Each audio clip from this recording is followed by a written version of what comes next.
السلام علیکم ورحمۃ اللہ وبرکاتہ۔ جی ویورز، کیسے ہیں آپ سب؟ امید کرتی ہوں کہ اللہ تعالیٰ کے فضل و کرم سے خیر اور عافیت کے ساتھ ہوں گے۔ تو آج آپ سب کے لیے، جیسا کہ ویڈیو کے ٹاپک سے آپ سب کو نظر آ رہا ہوگا کہ کافی نالج کی ویڈیو ہے، اور یہ آج ہمارا لیسن نمبر 7 ہے۔ ویڈیو سٹارٹ کرنے سے پہلے آپ سب سے ریکویسٹ ہے کہ پلیز میرے چینل کو سبسکرائب کر دیجئے اور ویڈیو کو لائک کرنا مت بھولیے گا، اور کمنٹ باکس میں کمنٹ بھی کر دیجئے گا انشاءاللہ۔ اور چلیے اپنی ویڈیو کا سٹارٹ لیتے ہیں ہم۔ تو یہ صفات کا جو ٹاپک ہے یہ کافی زیادہ امپورٹنٹ ہوتا ہے، یہ بہت زیادہ یعنی کہ ضروری ہوتا ہے صفات کا جاننا، تبھی آپ ٹھیک طریقے سے قرآن کو پڑھ سکتے ہیں۔ تو چلیے تو ہم سٹارٹ کرتے ہیں۔ بسم اللہ الرحمن الرحیم۔ جی تو یہ ہے لیسن نمبر 7 یعنی کہ سبق نمبر 5 ہے، جس کا نام ہے صفات عارضہ کا بیان۔ تھوڑی سی ڈیٹیل آپ کو بتائی جائے گی۔ صفات عارضہ کون سی صفات ہوتی ہیں؟ صفات عارضہ وہ صفات ہیں جو حروف میں کبھی پائی جاتی ہیں اور کبھی کبھی نہیں بھی پائی جاتی۔ ان صفات کے بغیر ادا یعنی کہ ان صفات کے بغیر ادا تو ہو جاتا ہے ورڈ کا، لیکن اس کا حسن باقی نہیں رہتا۔ نیز صفات عارضہ تمام حروف میں نہیں بلکہ بعض حروف میں پائی جاتی ہیں۔ یہ بات یاد رکھنی ہے، صفات عارضہ سارے حرفوں میں نہیں پائی جاتی، کسی حرف میں پائی جاتی ہیں۔ اب اس کی ڈیٹیل مزید بتائی گئی ہے، نیچے وضاحت کی گئی ہے کہ حروف مستعلیہ ہر حال میں پر پڑھے جاتے ہیں، جبکہ حروف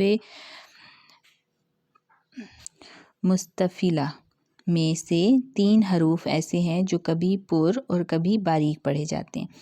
یعنی کہ حروف مستعلیہ تو ہمیشہ پوری پڑھے جاتے ہیں، لیکن جو باقی سارے باریک لیٹرز ہوتے ہیں نا، ان کو کبھی موٹا کر کے بھی پڑھا جاتا ہے، کبھی باریک بھی پڑھا جاتا ہے، جن میں جیسے یہاں پر 2 بتائے گئے ہیں، 3 بتائے گئے ہیں ہمیں، جس طرح لفظ اللہ کا لام یا اللہم کا جو ورڈ ہوتا ہے اس کو جب ہم پر کر کے پڑھتے ہیں، را اور الف۔ اب ان کی اگر ڈیٹیل دیکھی جائے تو ورڈ اللہ، اس کے ایزی ڈیٹیل سمجھنے کے لیے میری نیکسٹ آنے والی ویڈیو آپ تک پہنچے تو چینل کو سبسکرائب کرنا، ویڈیو کو لائک کرنا مت بھولیے گا، کیونکہ نیکسٹ ویڈیو میں ان تینوں کو ڈیٹیل میں ایکسپلین کیا جائے گا۔ لیکن آپ سب کی آسانی کے لیے ابھی بھی تھوڑا سا میں بتاتی چلوں کہ ورڈ اللہ اور اللہم جب ورڈ آتا ہے نا، اس سے پہلے جب بھی الف یا کوئی بھی کسی بھی لیٹر کے اوپر زبر اور پیش آ جاتی ہے، یعنی کہ فتحہ اور ضمہ آ جاتی ہے، تو ہم وہاں پر ورڈ اللہ کو پر کر کے پڑھتے ہیں۔ لیکن جب بھی ورڈ اللہ یا اللہم سے پہلے زیر یا کسرہ جس کو کہتے ہیں، کسرہ آ جاتی ہے، تو ان کو ہم ورڈ اللہ کو ہم باریک کر کے پڑھتے ہیں۔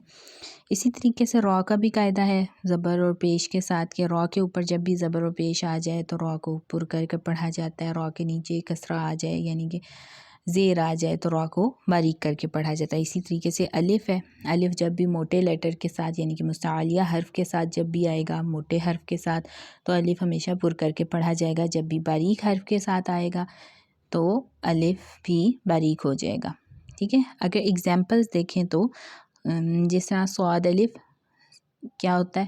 سا نہیں ہوتا، صو، صاد الف صو، اس طرح سے، یا قاف الف قا، اس کو کا نہیں کہیں گے، ٹھیک ہے۔